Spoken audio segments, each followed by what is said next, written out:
Hi. Thank you for attending today's reading. Let's begin. The time when me and my two friends were kidnapped by pedophiles. I'm 17 as I write this. I was 9 when me and my two friends were abducted. My mother has been a single mother since I was about 6. She's a relentless, intelligent, caring and amazing woman that I love with all my heart. She's worked high labor, low-paying jobs ever since I was little. Because of this, we moved into a house that was in a pretty rough area. There were definitely rougher parts of town. But this place wasn't where the wealthy resided, to say the least, but I made a lot of friends and a lot of fond memories in that place. My best friend moved onto my street a couple of weeks after I did. Which is obviously the most spectacular thing to happen to an 8-year-old. So I was content. All of the kids in that area knew each other. But me, my best friend, to this day, and my other good friend were joined at the hip. We'd knock on for each other every day, rain or shine. If we weren't out with each other, we would be extremely bored. We definitely weren't nice kids, though. We'd have feuds and physical fights with other kids, and we loved to argue. Especially with adults. Our parents had a hard time trying to curb our bad behavior. I look back and feel dreadful for how much I riled my poor mum up. I had specific rules for when I was out. And because our parents were all friends, they were rules for all of us. Must be home before 6 p.m. Don't go past Northumberland Street, a street pretty far away from our houses. And despite disobeying all of these rules, I just wish I'd been more reverent to these final 2. 3. Never go to the park on your own. 4. Never, ever speak to strangers. There was a pretty big park close by to us. It had a huge climbing structure that looked like a rocket. Huge winding slides, a zipwire, swings, you name it. To get to it, you had to pass a very busy, fast-paced main road. And, as I mentioned earlier, we lived in a rough area. And the park was unfortunately placed directly in the center of it all. Close by to a neighboring really sketchy area that was a hot spot for gangs, drugs, and everything of the sort. Because of all of this, the park was a no-go zone for us. If we went, it was always supposed to be in the middle of the day, with our parents, when it was busy. But we were rebellious kids. Rules were something we liked to break. As corny as it sounds. Days when we would get bored, we'd haul our bikes over to the Forbidden Park. It was an exciting place to be. And even more exciting when you're not supposed to be there. As time went on, we got more lax with the rules. We'd get home at 6:30. We'd go way past Northumberland Street. And we'd be at the park nearly every day. At first, we'd go to the park at midday, when there were families and other children there. But as we got more cocky, we started to go later in the day. It was the summer of 2013. We developed a bit of a routine. We'd leave the house in the late morning. Around 11-ish. We'd play about in the streets on our bikes. We'd meet with other kids. We'd go to the shops and buy, steal, sweets, etc. And then, at usually 5:15 after we'd exhausted our options, we'd go to the Forbidden Park. The park was usually pretty empty at this time. Besides some teenagers that would gather in groups on the field. We'd do our rounds, slide down the slides, push each other on the zipwire, see who could go the highest on the swings, etc. After we felt satisfied, we'd speed home and pretend to our parents that nothing happened. After we'd been doing this pretty regularly under the radar, we noticed this couple who would sit on the bench and watch us. We didn't think too much of it, but we did worry that they were surveilling us to tell our parents that we were unsafe, or something like that. But for the most part, we just pretended they weren't there. They'd show up like clockwork shortly after we arrived every time. They were blatantly following us. The timing was too convenient. On the 2nd of August, 2013, me, Amber, and Will were sitting on the swings, and watched this couple walk through the entrance and towards the bench like they usually did.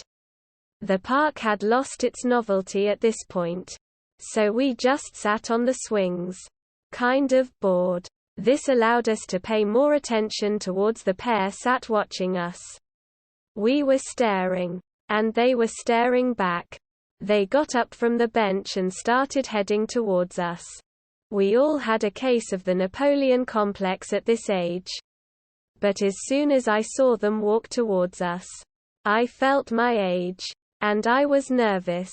My memory from here onwards is pretty distinct. I whispered that we should run. But Amber was fervently staying put, clearly not evaluating the situation like I was. Her arms were crossed and she was ready for an argument. And I was not. Nor was Will. We just sat. I had never gotten this clear of a look at them. The woman was tall and fat, with big frizzy hair that had streaks of grey running through it. Her partner was short, even uglier, with his grey, thin and receding hair tied into a ponytail behind his head, wearing clothes too big for him. They were both dressed in all black. The woman looked like the type who would serve you in a witchy shop that sold crystals and incense. He, however, looked the part. Like a pedophile. He fit the mold. Her, not so much. But women rarely do. She asked us what we were doing in an empty park all by ourselves. Amber went to reply but I butted in, trying to be sensible. We're leaving soon. You'd expect normal adults, concerned for the safety of 3 children, to say something like, "It's getting late. It's not safe here. You'd better go home now." But no, the man quickly said, verbatim, "I reckon you should all stay here for a while. We'll give you all a lift home." I instantly felt uneasy. Amber's face lit up, like we'd just been offered a good deal. Will mirrored me, however. Things felt bad. We briefly glanced at each other. And then Amber blurted out, "Okay. We have no money though." I couldn't speak. My face was frozen. But this man's face spoke volumes. He was excited. "Money? New. On the house. Single quote." He giggled, showing his dirty, yellow, crooked fucking teeth. The woman just smiled. They walked off and said to just go up to them when we were ready to leave.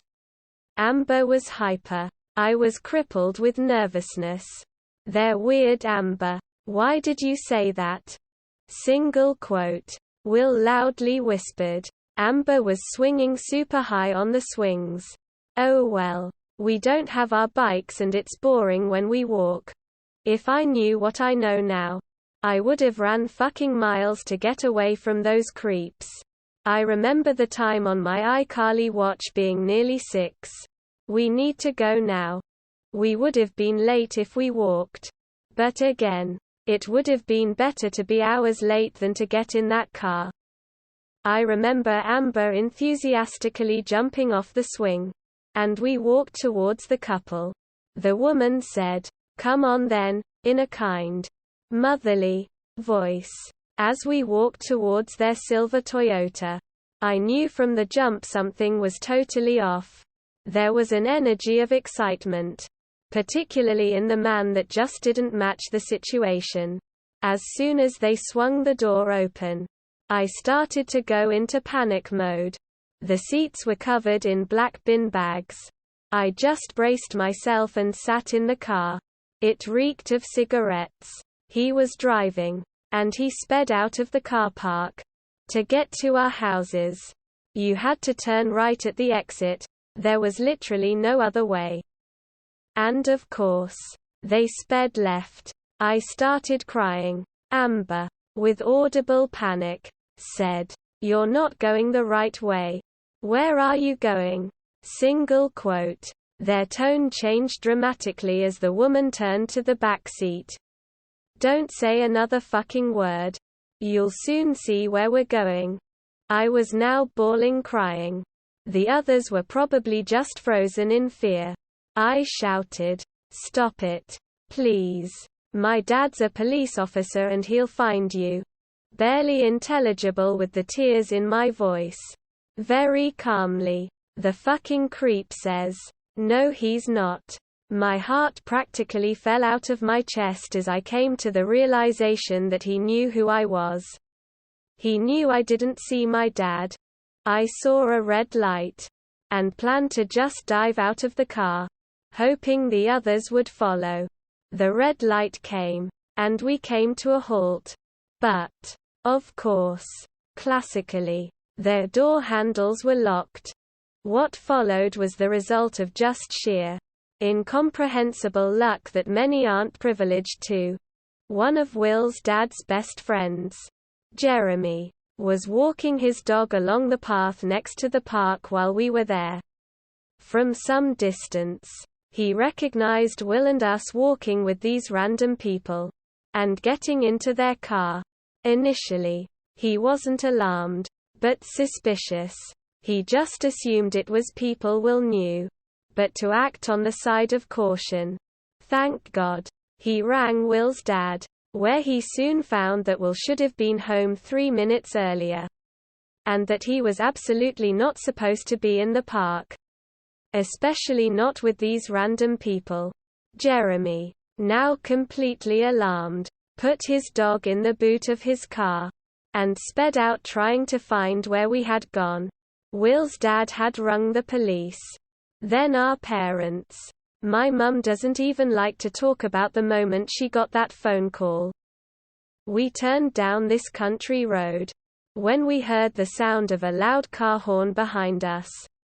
Unbeknownst to us at this point, it was Jeremy. The woman put her head into her hands. As the man screamed, "For fuck's sake." I was so riddled with fear. I didn't have the spare reserve to contemplate whether this meant we were being saved. I just sat there with my eyes closed. This maniac stepped on the gas and we were bombing down these winding country roads. A few miles down, the sound of sirens broke me out of my misery. We perked up. We were begging him to stop the car. And he was groaning and muttering to himself. The woman's head was still firmly in her hands. We came to a junction. And thank God he didn't get any ideas to kill us all. As we were approaching a tall bridge above the motorway, the police yanked the doors open and pulled us out of the car. There were 2 riot vans and 2 police cars. In the arms of a policewoman. I watched as those disgusting losers got handcuffed and thrown into the back of the riot van. I'll never forget seeing my mum's face as the police car turned the corner onto our street. She was barefooted, in floods of tears sprinting towards the car. My mum has never held me so tight before or since. I was crying. In the most intense state of relief I've ever been in. The pair were arrested for attempted kidnapping and, unsurprisingly, the possession of child pornography. And bone-chillingly, they had pictures of us playing in the park. I'm pleased to say they are rotting away in prison. If the inevitable took place, and we weren't blessed with such luck, I very likely wouldn't be writing this today. Hold your loved ones tightly. Be vigilant. You're not invincible. Prepare for the worst. End of story. That is all for today. If you want to support my automated channel, feel free to drop a like and subscribe. See you tomorrow.